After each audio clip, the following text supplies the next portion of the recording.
Okay, so I read the Bennett article, the 2012 Bennett article about disciplinary literacy in social studies classrooms. So disciplinary literacy is applying, it says rigorous content with discipline appropriate habits of thinking. That's a direct quote from the article.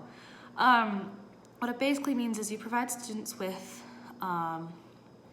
like primary sources as opposed to just like textbooks and plain text, and then teach them how to analyze them properly as like a historian.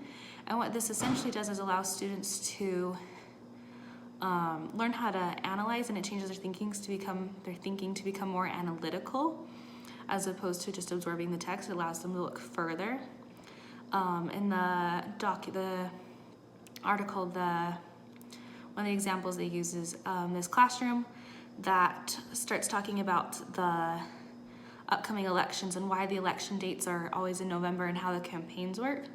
So they come up with an overarching question, and then they go and they break up into research groups, and like 2 or 3 of the students will go and look at the primary sources like Lincoln's election and like when those started, and then someone else went and talked to a political science professor, and they brought it in, they came in together on all these research and brought it all together into one group, and then created an overall presentation that they went and presented to other students.